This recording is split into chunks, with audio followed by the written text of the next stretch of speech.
హరే కృష్ణ. హరే కృష్ణ అందరికి. ఈరోజు భక్తి శాస్త్రి క్లాస్కి అందరికీ కూడా ఇస్కాన్ శ్రీ శ్రీ రాధా గోవింద ఆలయం మంగళూరు కర్ణాటక తరఫున స్వాగతం, సుస్వాగతం. హరే కృష్ణ. ముందుగా ప్రార్థన. ఓం జ్ఞానతిమిరాంధస్య జ్ఞానాంజనశలాకయా చక్షుర్మిలితం యేన తస్మై శ్రీగురవే నమః. శ్రీచైతన్యమనోభీష్టం స్థాపితం యేన భూతలే స్వయం రూపః కదా మహ్యం దదాతి స్వపదాంతికం. వందేహం శ్రీగురో శ్రీయుతపదకమలం శ్రీగురూన్ వైష్ణవాంశ శ్రీరూపం సాగ్రజాతం సహగణ రఘునాథాన్వితం తం సజీవం సాద్వైతం సావధూతం పరిజన సహితం కృష్ణ చైతన్యదేవం శ్రీ రాధా కృష్ణ పాదాన్ సహగణ లలిత శ్రీ విశాఖాన్విత నమో విష్ణుపాదాయ కృష్ణప్రేష్టాయ భూతలే శ్రీమతే భక్తి వేదాంత స్వామిన్ ఇతి నామినే. నమస్తే సారస్వతే దేవే గౌరవాణి ప్రచారిణే నిర్విశేష శూన్యవాది పాశ్చాత్యదేశతారిణే. నమో మహావదన్యాయ కృష్ణ ప్రేమ ప్రదాయతే కృష్ణాయ కృష్ణ చైతన్య నామ్నే గౌరిత్విషే నమః.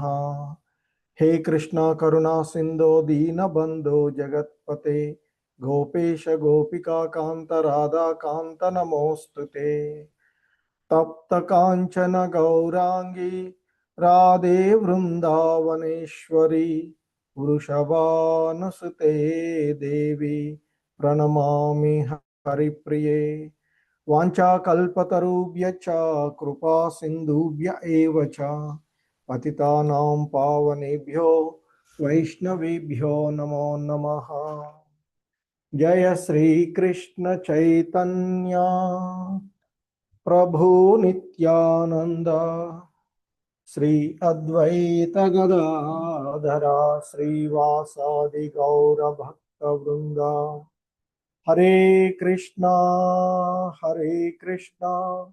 కృష్ణ కృష్ణ హరే హరే హరే రామ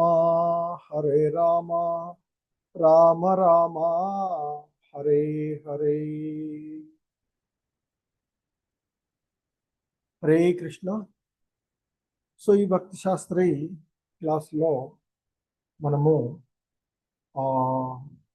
పూర్వపు క్లాసులలో ఆ భగవద్గీత యందు 1వ అధ్యాయము 2వ అధ్యాయము అలాగే 3వ అధ్యాయము 4వ అధ్యాయాలను పూర్తి చేసుకున్నటువంటిది. సో ఈ క్రమంలో ఈరోజు మనము భగవద్గీత యథాతథంలోని 5వ అధ్యాయాన్ని చూడబోతూ ఉన్నటువంటిది. ఇది కర్మ సన్యాస యోగము. మరి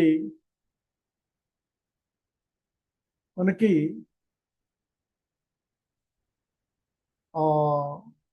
భగవద్గీత ముఖ్యంగా 2వ అధ్యాయంలో అంటే గత అధ్యాయాలలో ఆ 2వ అధ్యాయంలో శ్రీకృష్ణుడు అనేకమైనటువంటి విషయాలను బోధించారు. ఆ 2వ అధ్యాయం చూసినట్లయితే 2వ అధ్యాయము గీతా సారంగా చెప్పబడుతూ ఉంటుంది. సో కాబట్టి మరి ముఖ్యంగా 2వ అధ్యాయంలో నేను ఎవరు అనేటువంటి అంశాలను తెలుసుకునే విధంగా మనకి ఉన్నటువంటిది ఆ రెండవ అధ్యాయం. తదుపరి అంటే ఆ రెండవ అధ్యాయంలో ఆత్మ యొక్క నిత్యతత్వాన్ని, శరీరము ఆత్మల మధ్య భేదము, కర్మయోగము, బుద్ధియోగము, కర్మఫల త్యాగము, స్థితప్రజ్ఞుడి యొక్క లక్షణాలు, ఇంద్రియ నియంత్రణ, ఆత్మ సాక్షాత్కారము, అవన్నీ చెప్పడం వల్ల అర్జునుడికి సందేశం కలిగింది. అందుకే 3వ అధ్యాయంలో అంటాడు, నేను జ్ఞాన మార్గాన్ని అనుసరించాలా లేదా కర్మలు చేయాలా అనేటువంటిది అడుగుతాడు. సో దానికి క్రమబద్ధమైనటువంటి పూర్తి మార్గదర్శకంలో మరి కాకుండా వివిధ సందర్భాల్లో వివిధ కోణాల్లో శ్రీకృష్ణ భగవానుల వారు ఆ రెండవ అధ్యాయంలో వివరించినటువంటి అంశాలు. తదుపరిగా ఆ 3వ అధ్యాయంలో స్పష్టమైనటువంటి ఆచరణ మార్గము, జ్ఞానము, కర్తవ్య బోధన, నిష్కామ కర్మ, యజ్ఞార్థ కర్మలు, కర్మ ద్వారా చిత్తశుద్ధి, క్రమంగా భక్తి యోగానికి పురోభివృద్ధి, ఇవన్నీ కూడా తదుపరి తెలియచేసినటువంటి అంశాలు. ముఖ్యంగా మనకి ఆ 3 మరియు 6 అధ్యాయాల మధ్య ఉండేటువంటి అంశాలను మనకి ఇక్కడ తెలియచేస్తూ ఉన్నటువంటిది. హరే కృష్ణ.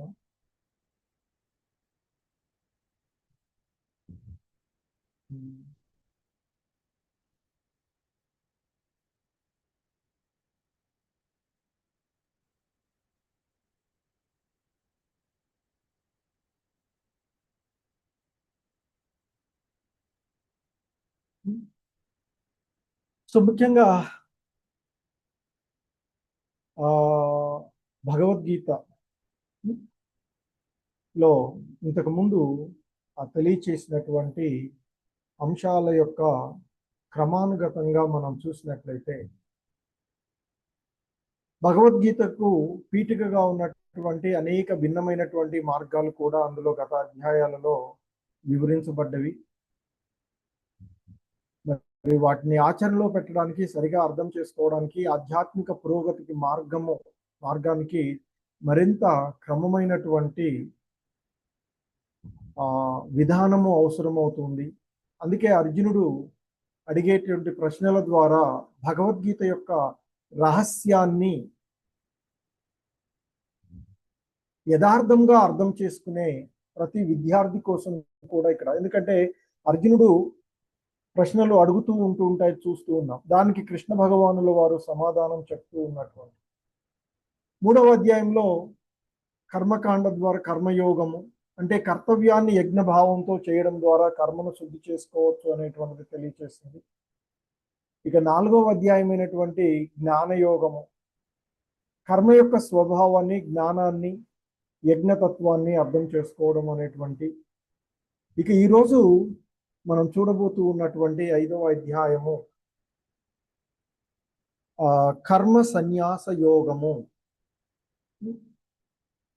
మరి దీంట్లో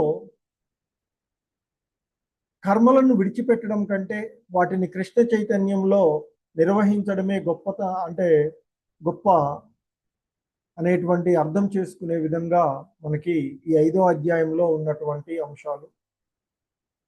సో ఈరోజు ఈ క్లాసులో మనము ముఖ్యంగా ఈ 5వ అధ్యాయంలోని 1 నుండి 12 శ్లోకాలు, ఎందుకంటే ఇందులో కేంద్ర బిందువుగా ఉన్నటువంటి కర్మలు చేయాలా, సన్యాసం తీసుకోవాలా అనేటువంటి అర్జునుడి యొక్క ప్రశ్నకు శ్రీకృష్ణ భగవానుల వారి సమాధానము ఈ శ్లోకాలలో మనము చూడబోతూ ఉన్నటువంటి అంశాలు.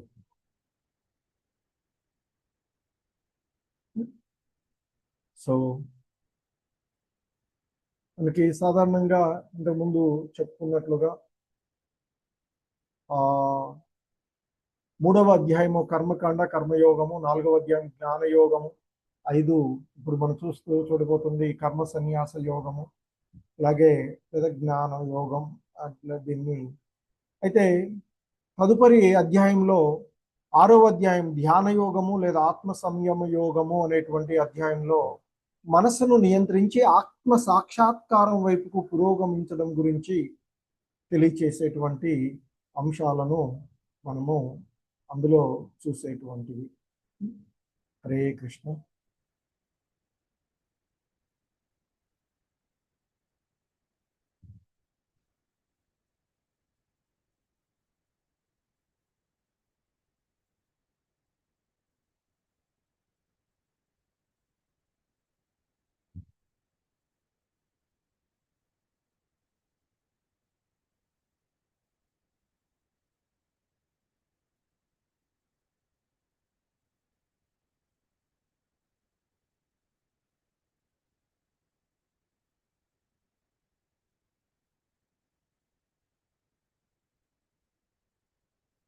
ఈ 5వ అధ్యాయమైనటువంటి కర్మ సన్యాస యోగము. సో దీనిలో మరి ఇక్కడ మొదటి శ్లోకంలో అర్జునుడు అడుగుతూ ఉన్నటువంటి అంశాలు. అర్జున ఉవాచ సన్యాసం కర్మణాం కృష్ణ పునర్యోగం చ సంససి యశ్రేయయేత యోరేకం తన్మే బ్రూహి సునిశ్చితం. సో ఇక్కడ అర్జునుడి యొక్క సందేహం ఈ శ్లోకంలో. అర్జునుడు శ్రీకృష్ణ భగవానుల వారితో అడుగుతూ ఉన్నటువంటి అంశము. ఓ కృష్ణ, మొట్టమొదట నీవు నన్ను కర్మత్యాగం చేయమని చెప్పావు, మరలా ఇప్పుడేమో భక్తితో కూడినటువంటి కర్మలు చేయమని చెప్తున్నావు. ఈ రెండింటిలో ఏది ఎక్కువ ప్రయోజనకరంగా ఉంటుందో దయచేసి నాకు నిశ్చయంగా తెలియచెయ్యి అని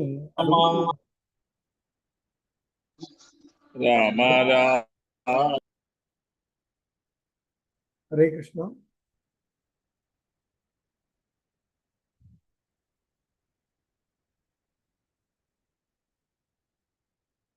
ప్రభుజీ, మాతాజీ వినిపిస్తుందా?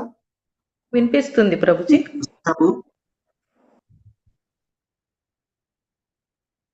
ఓకే, ఏమో మాట్లాడుతున్నారు మధ్యలో, ఎవరు ఏదైనా డౌటా? ప్రభుజీ అన్మ్యూట్, డౌట్ కాదు ప్రభుజీ, ఒక ప్రభుజీ అన్మ్యూట్ ఏదో టచ్ అయినట్లుంది ప్రభుజీ. హరే కృష్ణ. హరే కృష్ణ.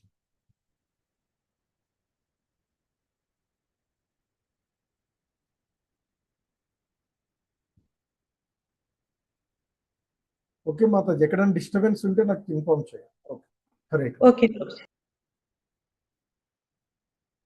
సో ఇక్కడ అర్జునుడు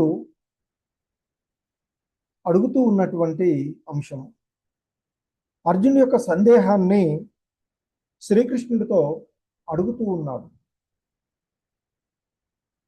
ఎందుకంటే ఆయన ఇక్కడ ముఖ్యంగా అడుగుతూ ఉన్నటువంటి అంశంలో, ఓ కృష్ణ, మీరు ఒకవైపు నన్ను కర్మలను విడిచిపెట్టమని చెప్తున్నారు, కర్మ సన్యాసం చేయమని, కర్మత్యాగం చేయమని చెప్పారు. మరొక వైపు ఏమో కర్మయోగాన్ని చేయమంటున్నారు, అంటే భక్తితో కూడినటువంటి కర్మలను చేయమని చెప్తూ ఉన్నారు. అయితే ఈ రెండింటిలో ఏది నాకు శ్రేయస్కరము, ఏది ఎక్కువ ప్రయోజనకరంగా ఉంటుందో అంటూ ఆయన అడుగుతూ ఉన్నటువంటిది. ముఖ్యంగా అర్జునుడికి 3వ అధ్యాయం నుంచే ఈ సందేహం ఉన్నట్లుగా ఆచార్యులు చెప్తూ ఉంటుంటారు. జ్ఞానం ఉన్నవాడు కర్మలను ఎందుకు చేయాలి? అదే సమయంలో మరి కృష్ణుడు అర్జున్ని యుద్ధం చేయమని ఎందుకు ప్రోత్సహిస్తూ ఉన్నాడు? ఎందుకంటే ఆయన్ని తస్మాద్ యుద్ధస్య అంటూ చెప్పబడినటువంటి ఇంతకుముందు చెప్పినటువంటి అంశాలలో కూడా అర్జున్ని యుద్ధం చేయమని కృష్ణ భగవానుల వారు మరి తెలియచేస్తూ ఉన్నటువంటి అంశాన్ని మనం చూస్తాం. ఎందుకంటే లాస్ట్ శ్లోకంలో 4వ అధ్యాయంలో మనం చూసాము ఏమని, తస్మాత్ జ్ఞాన సంభూతం హృత్సం జ్ఞానాసి నాత్మనః చిత్యైనం సంశయం యోగమాతిష్టో భారత అంటూ ఆయన చెప్పారు. అందుకే ఓ అర్జున, నీ హృదయంలో కలిగినటువంటి సందేహాలను జ్ఞాన ఖడ్గం చేత ఖండించి వేయి, మరి యోగంతో కూడిన వాడవై లేచి యుద్ధం చేయవయ్యా అంటూ ఆ చివరి శ్లోకంలో మనకి 4వ అధ్యాయంలో చివరిలో చెప్పినటువంటి శ్లోకంలో చెప్పబడినటువంటిది. కాబట్టి మరి అర్జునుడు ఇక్కడ ముఖ్యంగా మరి ఎందుకు ఈ విధంగా నన్ను యుద్ధం, మరి ఒకవైపేమో కర్మ సన్యాసం చేయమని చెప్పి మరొక వైపేమో యుద్ధం చేయమని చెప్తూ ఉన్నాడు. ఇక్కడ ముఖ్యంగా అర్థం చేసుకోవాల్సినటువంటి ఒక అంశం ఏంటంటే, కర్మలను వదిలివేయడం మాత్రమే నిజమైనటువంటి సన్యాసం కాదు.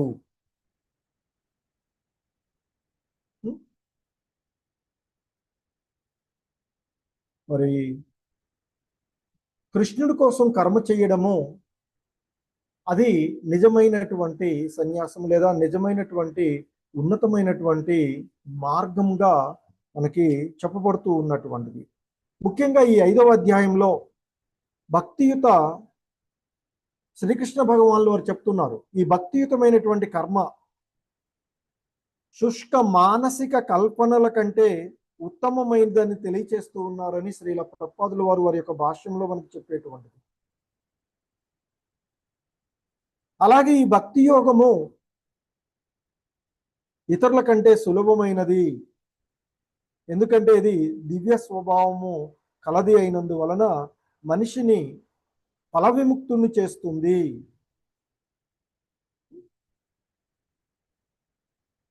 మరి అందుకే ఆ 2వ అధ్యాయంలో ఆత్మను గురించిన ప్రాథమికమైనటువంటి జ్ఞానము అది భౌతిక దేహంతో చిక్కబడి ఉండడము వివరించబడినటువంటిది. అలాగే ఇంతకుముందు చెప్పుకున్నట్లుగా బుద్ధి యోగము లేదా భక్తి యోగము, అలాగే మరి ఆ బుద్ధి యోగం ద్వారా ఈ పంజరం నుండి బయటపడేటువంటి పద్ధతి కూడా ఆ 2వ అధ్యాయంలో వివరించబడినటువంటి. సో కాబట్టి ముఖ్యంగా కర్మలను వదిలివేయడం కంటే ఆ కర్మలను కృష్ణ సంబంధంలో చేయడమే ఉన్నతమైనటువంటి మార్గము అనేటువంటిది ఇక్కడ ఈ అధ్యాయంలో చెప్పబడుతూ ఉన్నటువంటి. సో ఆ విధంగా మొదటి శ్లోకంలో అర్జునుడు ఎందుకంటే కృష్ణ సంబంధంలో కర్మలను మనం చేసినట్లయితే దివ్యమైనటువంటి జ్ఞానాన్ని పొందుతాము, దాని ద్వారా మనకి ఎటువంటి బంధనాలు కూడా అంటవు. సో మరి ఆ విధంగా అతడు ఆధ్యాత్మికంగా పురోభివృద్ధి చెంది ముక్త స్థితికి చేరుకునేటువంటి అవకాశం ఉంటుంది. సో ఇక అర్జునుడు అడిగినటువంటి ఆ ప్రశ్నకు 2వ శ్లోకంలో మరి శ్రీకృష్ణ భగవానుల వారు ఏం సమాధానం చెప్తూ ఉన్నారో చూస్తే, ఇందులో కర్మయోగము సన్యాసం కంటే శ్రేష్టమైంది అని కృష్ణ భగవానుల వారు చెప్తూ ఉన్నటువంటి అంశాన్ని ఈ శ్లోకంలో చూడవచ్చు. శ్రీ భగవానువాచ సన్యాస కర్మయోగచ్చ నిశ్రేయ సకరావుభౌ తయోస్తు కర్మ సన్యాసాత్ కర్మయోగో విశిష్యతే. సో శ్రీకృష్ణ భగవానులు వారు చెప్తూ ఉన్నారు, అర్జునుడు అడిగినటువంటి ఆ ప్రశ్నకు సమాధానంగా కర్మ పరిత్యాగము మరియు భక్తితో కూడిన కర్మ రెండు కూడా, అంటే కర్మ సన్యాసము మరియు కర్మయోగము ఈ రెండు కూడా ముక్తికి దారి తీస్తాయి, ముక్తికి శ్రేయదాయకములు. అయితే ఈ రెండింటిలో కర్మయోగము అంటే ఆ కర్మ పరిత్యాగము కంటే, అంటే కర్మ సన్యాసము కంటే ఆ కర్మయోగము అంటే భక్తితో కూడినటువంటి కర్మ ఉత్తమమైనది అనేది ఇక్కడ శ్రీకృష్ణ భగవానుల వారి యొక్క ఆ సమాధానం. ఒకటి, మనము కామ్యకర్మ రతులమై కర్మలను ఇంద్రియ భోగ వాంఛలో కర్మలను చేయడం. రెండవది, కృష్ణ సంబంధంలో కర్మలను ఆచరించడం.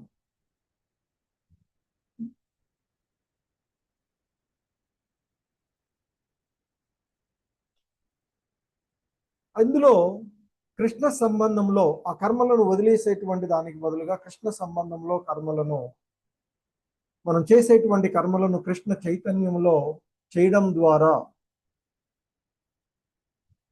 ఆధ్యాత్మికంగా పురోభివృద్ధి చెందేటువంటి అవకాశము ఉండేటువంటిది. అందుకే ఇక్కడ చెప్పబడుతూ ఉన్నది, కర్మ పరిత్యాగము మరియు భక్తితో కూడిన కర్మలు రెండు కూడాను ముక్తికి దారి తీసేవే అయినప్పటికీ కూడా కర్మయోగము మరింత శ్రేష్టమైనది అనేటువంటి విషయాన్ని మనకి ఇక్కడ ఈ శ్లోకంలో శ్రీకృష్ణ భగవానుల వారు చెప్తూ ఉన్నారు. అంటే మనం ఇక్కడ అర్థం చేసుకోవలసినటువంటి అంశము ముఖ్యంగా ఆ ఇంద్రియ భోగాన్ని కోరేటువంటి కామ్యకర్మలు భౌతిక బంధనానికి కారణమవుతాయి అనేటువంటిది ఇక్కడ మనకి చెప్పబడుతూ ఉన్నటువంటి అంశం.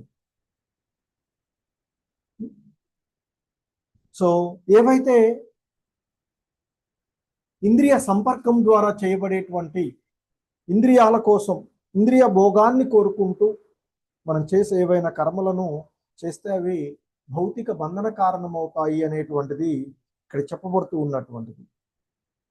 ఎందుకంటే ఆ దేహ సౌఖ్య ప్రమాణాన్ని మెరుగుపరుచుకునేటువంటి లక్ష్యంతో ఉన్నటువంటి కర్మలలో నెలకొని ఉన్నంత వరకు మనిషి తప్పకుండా వివిధ రకాలైనటువంటి దేహాలను పొందుతూ నిరంతరము ఈ బద్ధ జీవనాన్ని ఉంటాడు.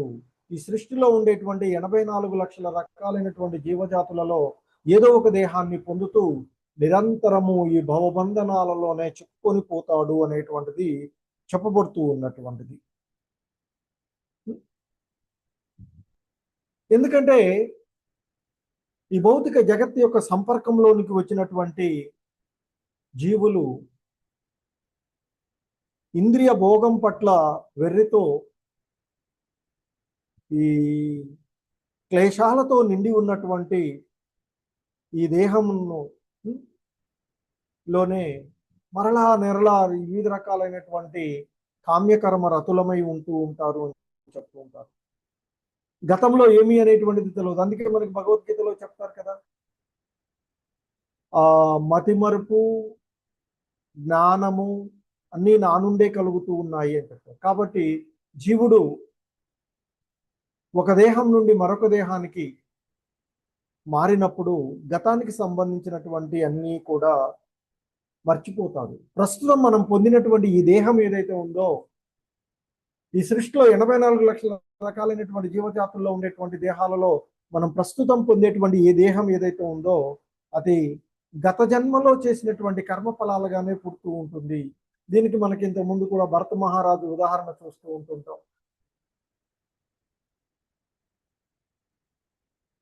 అంటే ఈ దేహాన్ని వదిలి అంత్యకాలంలో ఏ భావనలతో ఉంటే, జీవితంలో ఏ రకమైనటువంటి భావనలతో మనం పనిచేస్తూ ఉంటే ఆ రకాన్ని దానికి అనుకూలమైనటువంటి దేహాలనే పొందడం జరుగుతూ ఉంటుంది.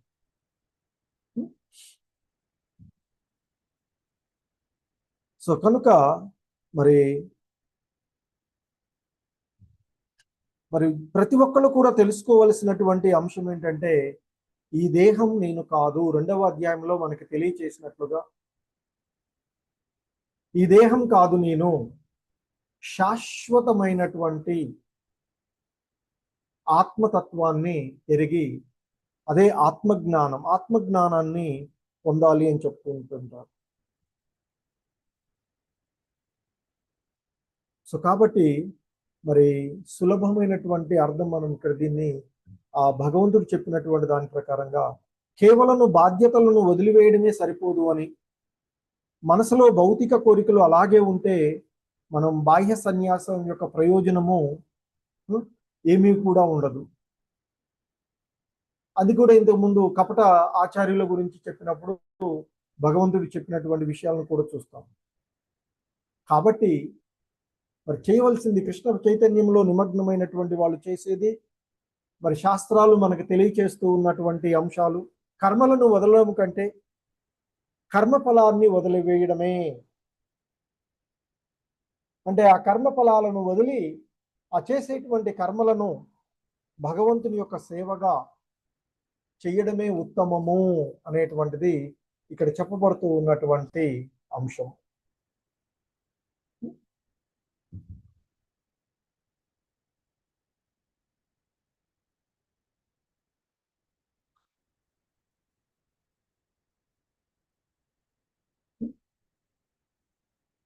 సో ఇంకా మనకి 3వ శ్లోకంలో చెప్తూ ఉన్నటువంటి అంశం, ఈ శ్లోకంలో చెప్పబడుతూ ఉన్నటువంటి అంశం ఏంటంటే ఆయన చెప్తున్నారు, జ్ఞేయస నిత్య సన్యాసి యో నద్వేష్టి నకాంక్షతి నిర్ద్వంద్వో హి మహాబాహో సుఖం బంధాత్ ప్రముచ్యతే. సో అంటే ఇక్కడ చెప్తున్నారు, తన కర్మ ఫలాలను ద్వేషించని వాడు మరియు వాటిని కోరుకున్నటువంటి వాడు నిత్య సన్యాసి అని అనబడతాడు అర్జున అంటూ చెప్తూ ఉన్నటువంటిది. అంటే మనకి లభించినటువంటి ఆ కర్మ ఫలాలను ద్వేషించడం కానీ, అంటే కొన్నిసార్లు మనకి అనుకూలంగా అయినటువంటి ఫలితాలు లేకపోతే దాన్ని మనము యాక్సెప్ట్ చేయం, ద్వేషిస్తూ ఉంటాం. కొన్నిసార్లు మనకు అనుకూలం వస్తే వాటిని ఎక్కువగా కోరుకుంటూ ఉంటాం. కానీ అలా కాకుండా దేనిని కోరుకోకుండా, దేనిని ద్వేషించకుండా, అంటే అయిష్టమైనటువంటి వాటిని ద్వేషించకుండా, ఇష్టమైనటువంటి వాటిని కోరుకోకుండా ఎవడైతే ఉంటాడో అతడే నిత్య సన్యాసి. అంటే ఇక్కడ నిజమైనటువంటి సన్యాసి అంటే ఎవరో అనేటువంటి విషయాన్ని మనకి ఈ శ్లోకంలో తెలియచేయబడుతూ ఉన్నటువంటిది.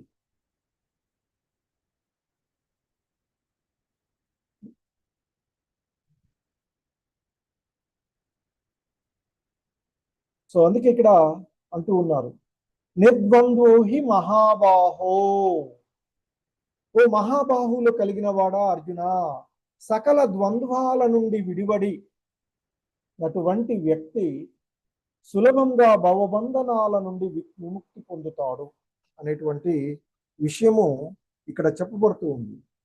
అంటే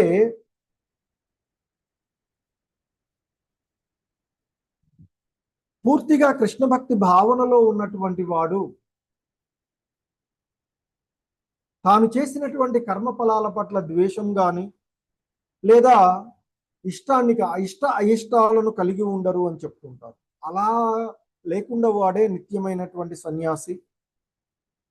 మరి భగవంతుని యొక్క ఆ దివ్యమైనటువంటి ప్రేమయుత సేవకు అంకితమైనటువంటి అటువంటి ఆ భక్తులు లేదా అటువంటి ఆ సన్యాసులు కృష్ణ సంబంధంలోనే తన సహజ స్థితికి, అంటే సహజమైనటువంటి స్థితిని, ఏంటి మన యొక్క సహజమైన స్థితి, ఆ భగవంతుని యొక్క దాసులముగా భగవంతునికి సేవ చేయవలసినటువంటి వాళ్ళంగా మన యొక్క స్థితి. సో ఆ నిత్యమైనటువంటి సహజమైనటువంటి స్థితిని ఎరిగి ఆ జ్ఞానంలో పూర్తిగా యోగ్యులై ఉంటారు.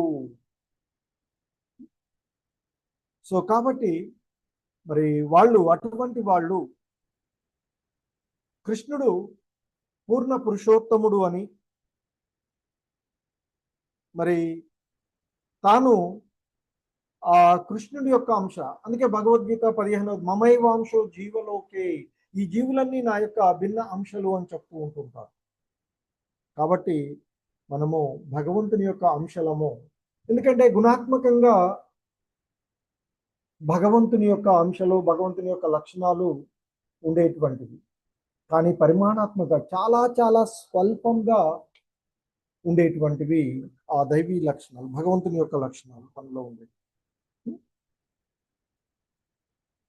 సో ఈ విధమైనటువంటి జ్ఞానాన్ని పొందినటువంటి వాడే నిత్య సన్యాసి అని అనబడతాడు అంటూ, నిత్య సన్యాసి అంటే ఎవరో అనేటువంటి విషయాన్ని మనకి ఈ శ్లోకంలో తెలియచేయబడుతూ ఉన్నటువంటి అంశము. సో అంటే ఇక్కడ ఎవడైతే ద్వేషం లేకుండా, కోరికలు లేకుండా, బంధించబడకుండా తన కర్తవ్యాన్ని భగవంతుని కోసం చేసేటువంటి వ్యక్తి నిత్య సన్యాసిగా చెప్పబడుతూ ఉన్నటువంటిది. ఎందుకంటే మనకి సాధారణంగా ఒక సన్యాసి అంటే, నిజమైనటువంటి సన్యాసి అంటే బయటకు వేషధారణ, అన్ని కాషాయ వస్త్రాలను ధరించి అంత మాత్రాన అతడు సన్యాసి అవడు. ఎవడైతే ఎటువంటి ద్వేషాలు లేకుండా, కోరికలు లేకుండా మరి తన యొక్క కర్తవ్యాన్ని భగవత్ సంబంధంలో ఆచరిస్తూ ఉంటుంటాడో అతడే నిజమైనటువంటి సన్యాసి అని చెప్పబడుతుంది. ఎందుకంటే మనం ఇక్కడ దీని ద్వారా తెలుసుకోవాల్సినటువంటి అంశము, మనసులో ఆసక్తి, అహంకారము, ఫలాపేక్ష ఉంటే బయటకు కర్మలు వదిలినట్లుగా కనిపించినా కూడా నిజమైనటువంటి ముక్తి రాదు అనేటువంటిది మనకి చెప్పబడుతున్నటువంటి అంశం. ఇక్కడ అర్థం చేసుకోవాల్సినటువంటి ముఖ్యమైనటువంటి అంశం.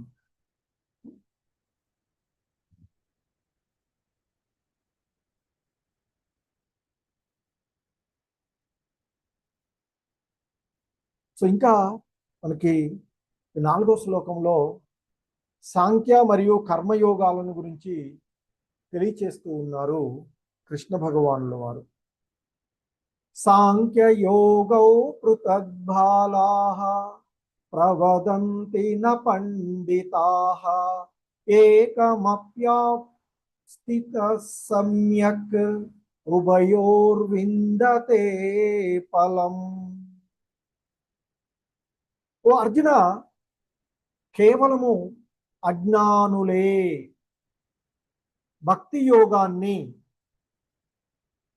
అంటే కర్మయోగమును ఈ భౌతిక జగత్తు యొక్క విశ్లేషణాత్మకమైనటువంటి అధ్యయనము అంటే ఆ సాంఖ్యయోగం, సాంఖ్యమునకు భిన్నమైనదిగా చెప్తూ ఉంటారు.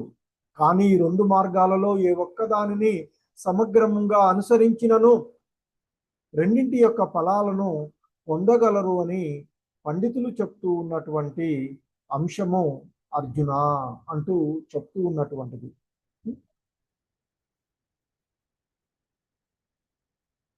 వాస్తవానికి ఈ భౌతిక జగత్తు యొక్క విశ్లేషణాత్మకమైనటువంటి అధ్యయనం అంటే ఆత్మ యొక్క ఉనికిని వెతకడం.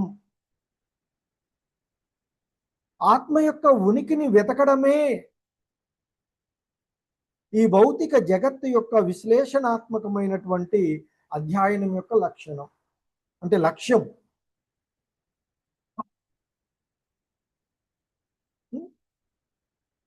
మరి ఏంటి ఆ జ్ఞాన యోగ విధానంలో మరి అంటే ఈ జ్ఞాన మార్గం అంటే సాంఖ్యం, అలాగే కర్మ యోగం రెండు వేరువేరు అని కొంతమంది భావిస్తూ ఉంటారు. కానీ కృష్ణ భగవానులు వారు చెప్తున్నారు, సరిగ్గా అర్థం చేసుకున్నట్లయితే ఈ రెండింటిలో ఏ ఒక్క మార్గాన్ని సమగ్రముగా అనుసరించిన రెండింటి ఫలితాలను పొందుతారు అని చెప్తున్నారు. అంటే సరిగ్గా అర్థం చేసుకున్నట్లయితే రెండింటి యొక్క లక్ష్యము ఒకటే అని, అదే ఆ పరతత్వ అనుభూతి, పరమసత్యాన్ని అవగాహన చేసుకోవడం. ఎందుకంటే ఈ పరతత్వము మనకి 3 విధాలుగా అనుభూతం అవుతుంది అని చెప్తారు. బ్రహ్మజ్యోతిగాను, పరమాత్మగాను, భగవానుడుగాను. సో మరి భగవానుడు అనేటువంటిదే అంతిమంగా చేసుకునేటువంటి లక్ష్యం. మరి ఆ విష్ణు భగవానుడు లేదా పరమాత్ముడే భౌతిక జగత్తు యొక్క ఆత్మ.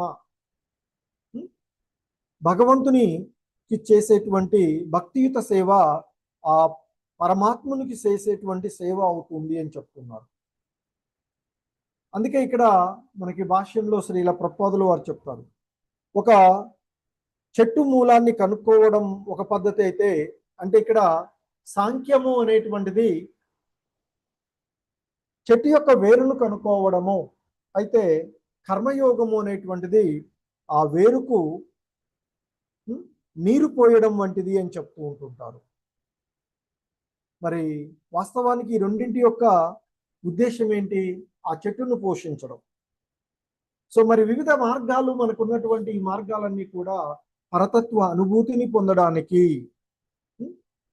అంటే ఆ సాంఖ్య తత్వాన్ని నిజంగా అధ్యయనం చేసేవాడు భౌతిక జగత్తుకు మూలమైన హరే కృష్ణ ఈ భౌతిక జగత్తుకు మూలమైనటువంటి విష్ణు భగవాన్ని కనుక్కుంటాడు. తర్వాత ఇక ఆ పరిపూర్ణమైనటువంటి జ్ఞానంలో అతడు భగవత్ సేవలో నెలకొంటాడు. కాబట్టి ఈ రెండింటి యొక్క లక్ష్యము విష్ణువైనటువంటి కారణంగా మరి ఈ సారూపాల్లో ఈ రెండింటికి ఎటువంటి భేదము లేదు అనేటువంటిది ఇక్కడ మనము తెలుసుకోవలసినటువంటి అంశంగా చెప్పబడుతుంది.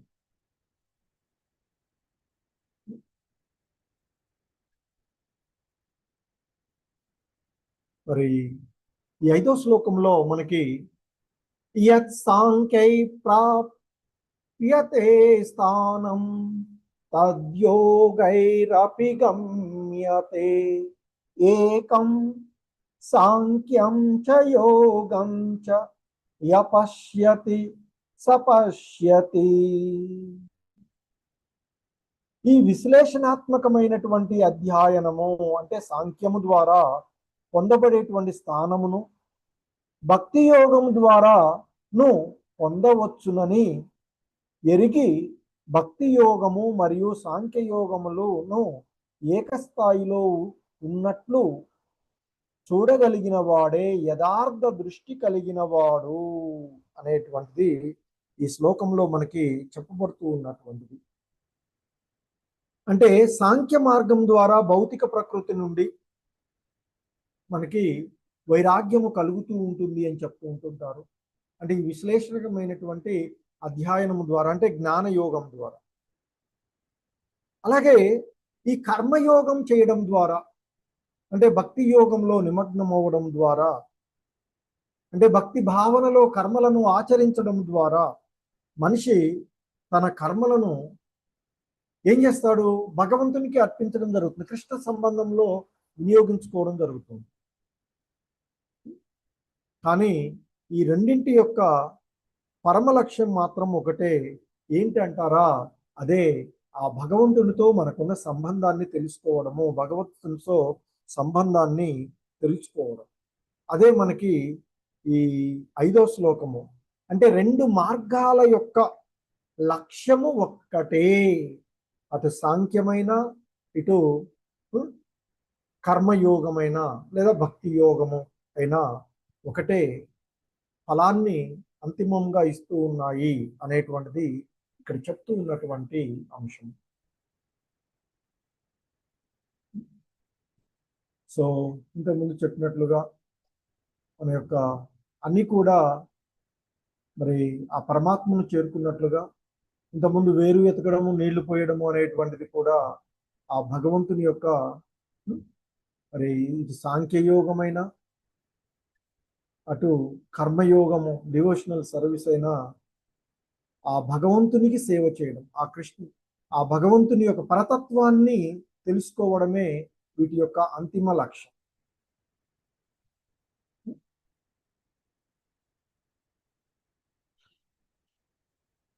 సో ఈ రెండింటి ద్వారా హరే కృష్ణ ఒకే ఫలితాన్ని పొందుతూ ఉన్నాము అనేటువంటిది తెలుసుకోవడమే ఆ రెండింటి యొక్క అంటే యథార్థాన్ని దర్శించినటువంటి వాడు అని చెప్తూ ఉన్నారు. హరే కృష్ణ.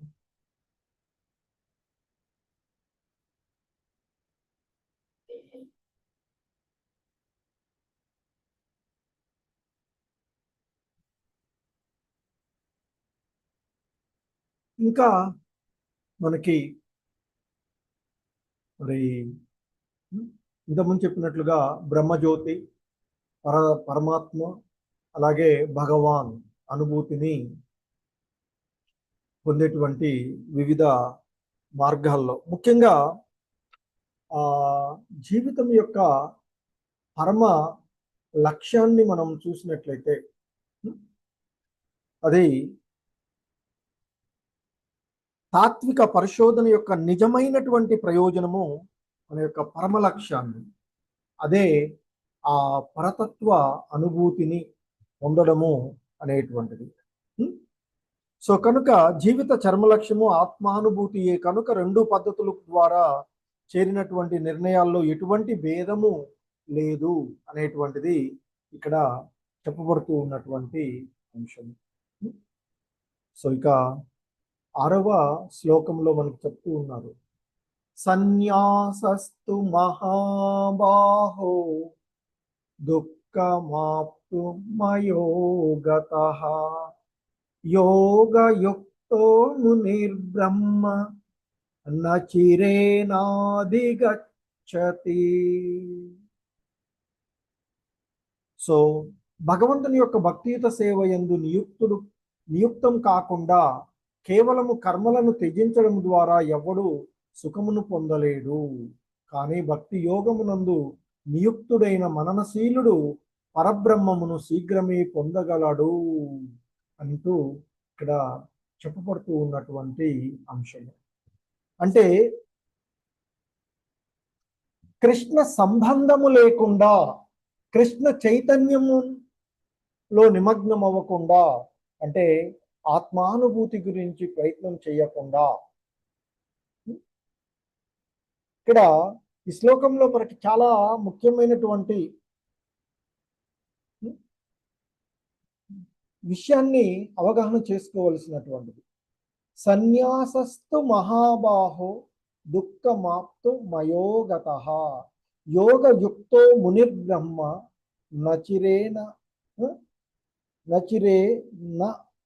అధిగచ్చతి అంటూ చెప్పబడుతూ ఉన్నటువంటిది.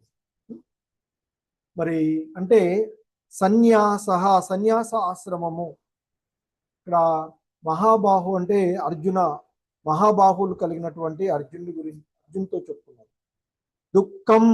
దుఃఖమును ఆప్తం పొందుతాడు ఎవడు ఇక్కడ చెప్తున్నారు. అంటే ఆ భక్తియుతమైనటువంటి సేవలో నిమగ్నం అవ్వకుండా ఉన్నటువంటి వాడు మరి సుఖాన్ని పొందలేడు, అంటే దుఃఖాన్ని పొందుతాడు అనేటువంటి విషయం ఇక్కడ చెప్పబడుతూ ఉన్నటువంటిది. కనుకనే కృష్ణుడితో సంబంధం లేకుండా కేవలము భౌతికమైనటువంటి విషయాలను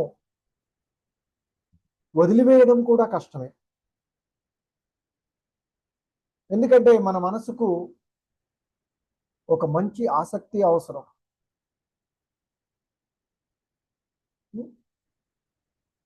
కనుక మరి అదే మనకి అక్కడ కూడా చెప్తారు ఏంటి, ఒక ఉన్నతమైనటువంటి విషయాన్ని మనం పొందినప్పుడు అల్పమైనటువంటి వాటిని వదిలేస్తాం. కాబట్టి ఈ భౌతికమైనటువంటి విషయాలకు దూరంగా ఉండినంత మాత్రాన మరి కృష్ణ సంబంధంలో లేకుండా ఉంటే తర్వాత మళ్ళీ అనిపిస్తుంది, అయ్యో నేను ఎందుకు ఇవన్నీ వదిలేసుకున్నాను. నా కుటుంబ సభ్యులు అంటే సన్యాసం చేసినటువంటి వాళ్ళు, అది మరి వాళ్ళు ఆ భగవత్ సంబంధంలో లేకుండా, భగవత్ తత్వాన్ని గురించి అవగాహన పొందకుండా, ఆ నిత్యమైనటువంటి ఆనందాన్ని అనుభవించకుండా ఉండేవాడికి ఒక వ్యక్తి తన కుటుంబాన్ని వదిలి వెళ్ళాడు అనుకోండి, ఆ వెళ్ళినటువంటి వాడు కృష్ణ సేవలో, అంటే భక్తియుత సేవలో, కృష్ణ చైతన్యంలో అనుబంధాన్ని ఏర్పరచుకోకపోతే ఈ మనసుకు ఎప్పుడు నిరంతరము ఏదో ఒక వ్యాపకం అవసరం అవుతూ ఉంటుంది. కాబట్టి అయ్యో తర్వాత అనిపిస్తుంది మళ్ళీ, అయ్యో నేను ఎందుకు వదిలిపెట్టాను అని మళ్ళీ పాత జీవితానికి వెళ్ళడం అవుతుంది. అందుకనే మరి దానిని అలా చేసే బదులుగా ఆ విషయాలను, ఎందుకంటే ఒక దేనికైనా ఒక అడ్డుకట్ట వేసాం అనుకోండి, ఇంద్రియాలకు నిరంతరం ఏదో ఒక వ్యాపకాన్ని ఇవ్వాలి. ఆ ఇంద్రియాలను భగవత్ సంబంధంలో వినియోగించుకున్నట్లయితే అవి శుద్ధి పడుతూ ఉంటుంటాయి. సో అందుకే వైరాగ్యం ఒక్కటే కాకుండా ఉన్నతమైనటువంటి అనుబంధం ఏర్పరచుకోవాలంటే భగవత్ సంబంధంలో దానినే యుక్త వైరాగ్యము అని అంటారు. సాధారణ వైరాగ్యంకు బదులుగా యుక్త వైరాగ్యం అంటే మన యొక్క కర్మలన్నింటినీ, మన ఇంద్రియాలన్నింటినీ ఆ భగవత్ సంబంధంలో వినియోగించుకోవడం ద్వారా అవి శుద్ధి పడుతూ ఉంటుంటాయి. సో ఆ విధంగా మరి ఉన్నతమైనటువంటి సంబంధం అంటే భగవత్ సంబంధాన్ని, అందుకనే మనకి కృష్ణ సంబంధం లేకుండా త్యాగము బంధ కారణం అవుతుంది, మళ్ళీ మనకి పాత జీవితానికి నెట్టేస్తూ ఉంటుంది.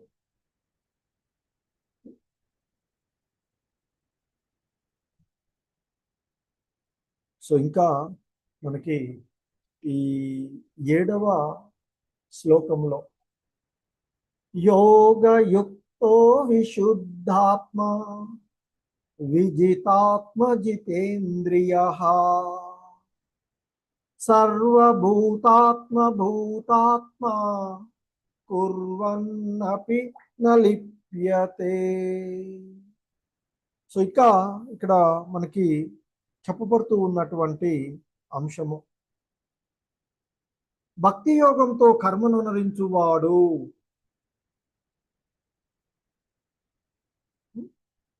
విశుద్ధాత్ముడు, ఇంద్రియ మనసులను జయించిన వాడు అయిన మనిషి సర్వులకు ప్రియమైన వాడు అవుతాడు.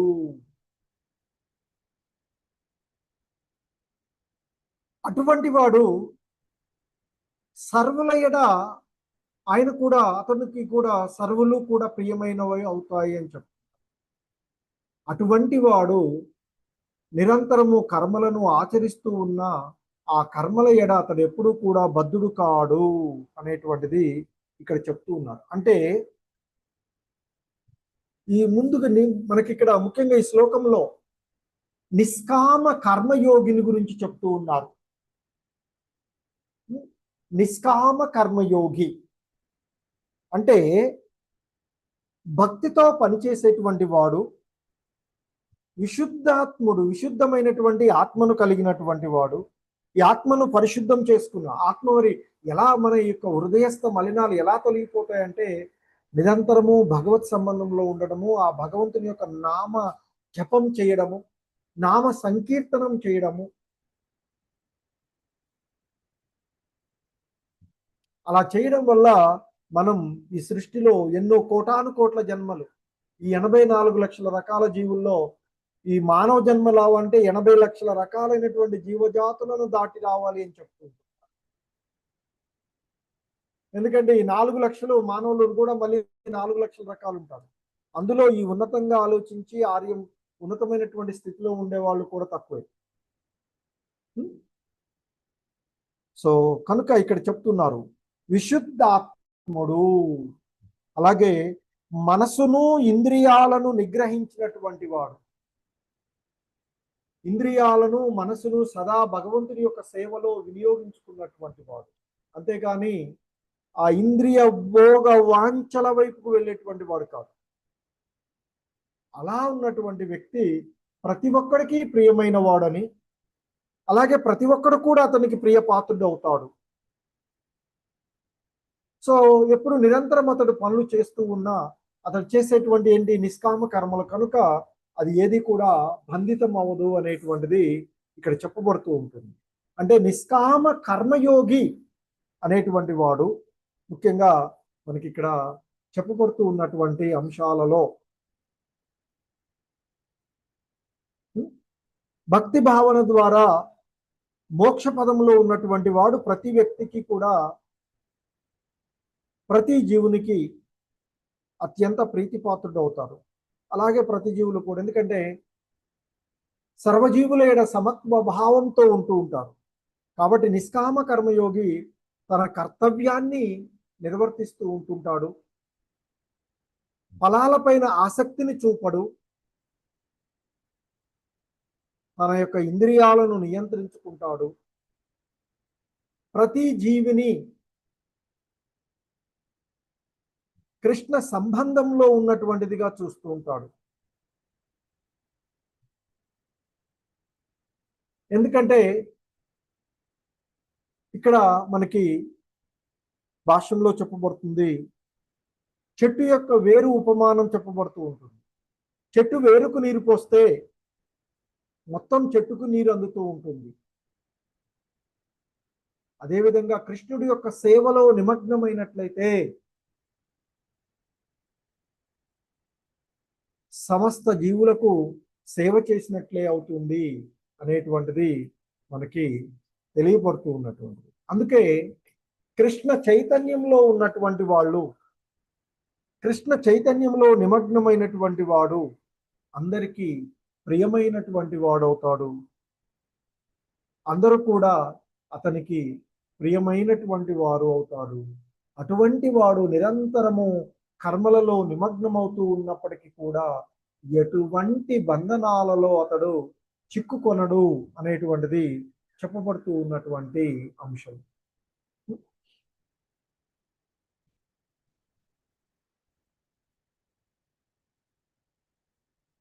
సో ఇక్కడ మనకి ఈ శ్లోకాలు 8 మరియు 9 శ్లోకాలలో చెప్పబడుతున్నటువంటి సారాంశం ఏంటంటే, నేను ఏమి చెయ్యడం లేదు. ఎందుకంటే ఇక్కడ చెప్తూ ఉంటారు, మన భావం, ఈ శ్లోకాల యొక్క భావము చెప్పబడుతూ ఉన్నటువంటిది. దివ్య చైతన్యంలో ఉన్నటువంటి వ్యక్తి అంటే కర్మయోగంలో దృఢ సంకల్పంతో స్థితులై ఉన్నటువంటి వాడు అతడు చూస్తూ ఉన్నప్పుడు కానీ, వింటూ ఉన్నప్పుడు కానీ, ఇతరు సృజిస్తూ ఉన్నప్పుడు కానీ, వాసన చూస్తూ ఉన్నప్పుడు, కదులుతూ ఉన్నప్పుడు, నిద్రిస్తూ ఉన్నప్పుడు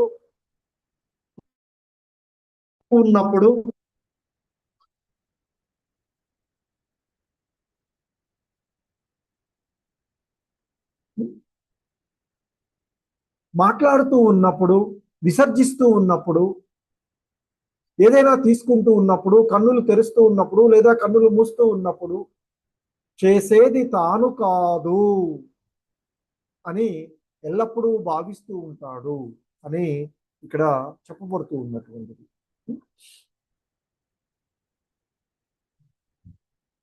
ఎందుకంటే ఈ ఇంద్రియాలే, ఈ ప్రాకృతికమైనటువంటి ఇంద్రియంలే వాటి యొక్క విషయాలలో కదులుతూ ఉన్నట్లు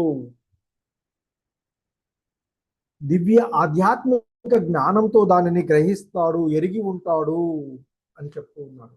అంటే ఇక్కడ శ్రీకృష్ణ భగవానుల వారు ఈ శ్లోకాలలో ఉన్నతమైన కర్మయోగి యొక్క చైతన్యాన్ని, ఉన్నతమైనటువంటి స్థితిలో ఉన్నటువంటి ఒక కర్మయోగి యొక్క చైతన్యాన్ని ఈ శ్లోకంలో, ఈ 2 శ్లోకాలలో వివరిస్తూ ఉన్నటువంటిది. ఎందుకంటే చైతన్యంలో ఉన్నటువంటి వాళ్ళు చూస్తూ ఉంటారు, వింటూ ఉంటుంటారు, నడుస్తూ ఉంటారు, తింటూ ఉంటారు, మాట్లాడుతూ ఉంటారు, నిద్రపోతూ ఉంటారు. అయినా అంతర్గతంగా నేను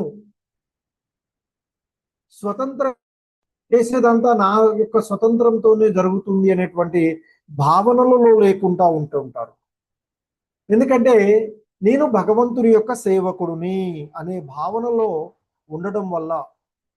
ఎందుకంటే ముఖ్యంగా ఈ ఆధ్యాత్మికమైనటువంటి భావనలలో నేను అనేటువంటి అహంకారాన్ని తగ్గించుకోవాలి అని చెప్పబడుతూ ఉంది. నేను అనేటువంటి అహంకారాన్ని వదిలినప్పుడే మనం సరైనటువంటి ఆలోచనలో, సరైనటువంటి మార్గంలో, సరైనటువంటి భక్తి భావనలో ఉండగలుగుతాము అని చెప్పుకుంటున్నాం. ఎందుకంటే జీవనకు లభించిన ఏదైనా ఆ పూర్ణ పురుషోత్తముడే నుండి ఇచ్చినటువంటి ఆ భగవంతుడు ఇచ్చినటువంటి శక్తితోనే, ఆయన యొక్క అనుమతితోనే మన యొక్క కర్తవ్యాలు మనం చేసేటువంటి ప్రతిదీ చేస్తూ ఉన్నాము అనేటువంటి ఒక భావన మనలో పెంపొందించుకోవాలి అనేటువంటిది చెప్తున్నాం.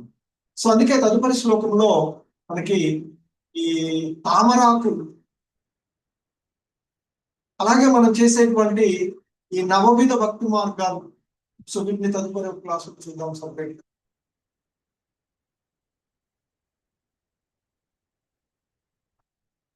మనకి ఇక్కడ ముఖ్యంగా ఈ 10వ శ్లోకంలో తామరాకు ఉపమానం చెప్తూ ఉన్నారు. ఎందుకంటే ఇక్కడ చెప్తున్నారు, బ్రహ్మణ్యదాయ కర్మాణి సంగం త్యక్వా కరోతి యః లిప్యతేన స పాపేన పద్మపత్ర నివాంబస. ఎవరైతే తాను చేసేటువంటి తన కర్మ ఫలాలన్నింటినీ భగవానుడికి అర్పించి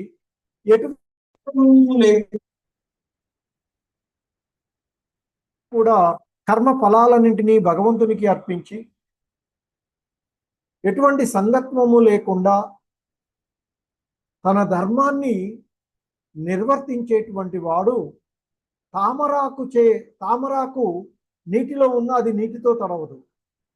అంటే తామరాకు నీటి చేత అంటబడినట్లుగా మనం చేసేటువంటి కర్మల యొక్క ఫలాలకు, అది పాపదైనా పుణ్యమైన ఏ కర్మ యొక్క బంధనానికి కూడా అతడు ప్రభావితుడు కాడు. ఎందుకంటే నీటిలో ఉన్న తామరాకు నీటితో తడవదు. అదే మాదిరిగా మనం కర్మలను ఆచరిస్తూ ఉన్న ఆ కర్మ ఫలాలు ఏవి కూడా మనకు అంటవు. నిష్కామ కర్మ భావనలో చేస్తూ ఉన్నాం. అందుకే ముఖ్యంగా మనకి చెప్పబడుతూ ఉంది భగవద్గీతను అనుసరించి. సో కాబట్టి కృష్ణుని అర్పణంగా కర్మ చేసేటువంటి వ్యక్తి ఈ ప్రపంచంలో జీవించి ఉన్నప్పటికీ కూడా అతడు కర్మ సంబంధాలలో అంటుకోడు, ప్రభావితుడు కాడు అనేది చెప్తుంది. అంటే కర్మలు చేయడం సమస్య కాదు, కానీ ఆ చేసేటువంటి కర్మను స్వార్థంతో చేయడమే బంధ కారణం అవుతుంది. ఇది నాకు ఇష్టము, లేదా నా వాళ్ళకి, నా కుటుంబ సభ్యులకు, లేదా పరాని వాళ్ళకి అనేటువంటి భావన, నేను నాది అనేటువంటి భావన కలిగినప్పుడు అది బంధకారం అవుతుంది అని చెప్తారు. సో కనుక కృష్ణ సంబంధంలో ఏది చేసినది బంధం అవదు. సో అలాగే మనకి శ్రీల ప్రభుపాదుల వారు నిజంగా తామరాకు ఉదాహరణ ఆయన్ని తీసుకోవచ్చు మనం. ఎందుకంటే ఆయన పాశ్చాత్య దేశాలకు వెళ్ళినటువంటి పరిస్థితుల్లో ఆయనకు పూర్వము ఎంతో మంది ఆచార్యులు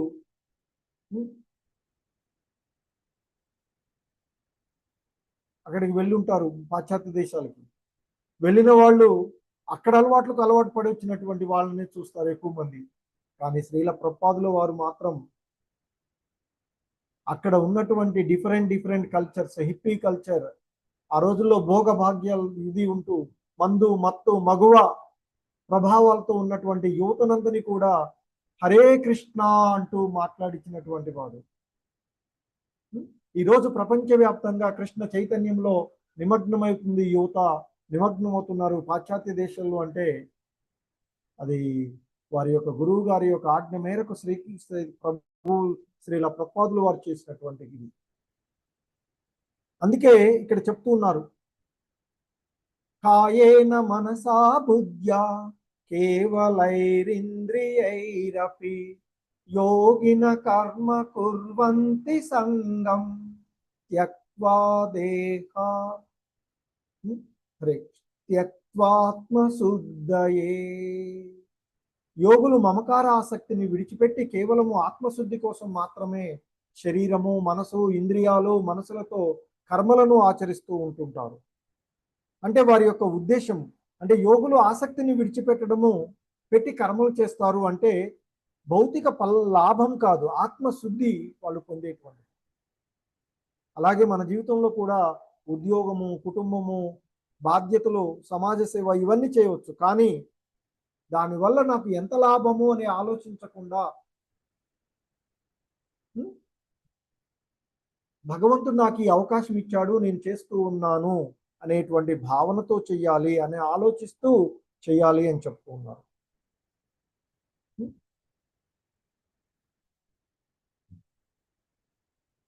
యుక్త కర్మ ఫలం త్యక్త్వా శాంతి మాప్నోతి నైష్టికిం అయుక్త కామ కారేణ ఫలే సక్తో నిబధ్యతే. స్థిరమైన భక్తి కలిగినటువంటి వాడు సర్వ కర్మ ఫలాలను నాకు అర్పించుటచే నిర్మలమైన శాంతిని పొందును.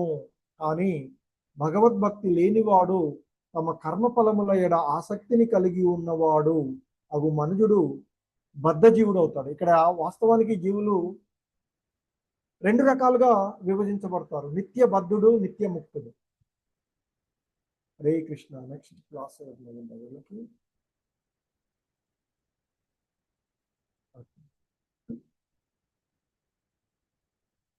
సో ఈ భౌతిక జగత్తులో కామ్యకర్మ రతులై ఇంద్రియ భోగ వాంఛలతో ఉండేటువంటి వాళ్ళు నిత్య బద్ధజీవులుగా ఉంటూ ఉంటారు.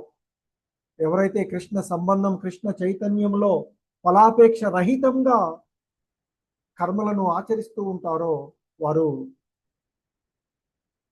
నిత్య ముక్త జీవులుగా చెప్పబడుతూ ఉంటుంటారు. సో అదే విషయాలను ఇక్కడ చెప్తున్నారు. కర్మ ఫల త్యాగం ద్వారా శాంతి లభిస్తుంది అని చెప్తూ ఉన్నటువంటిది.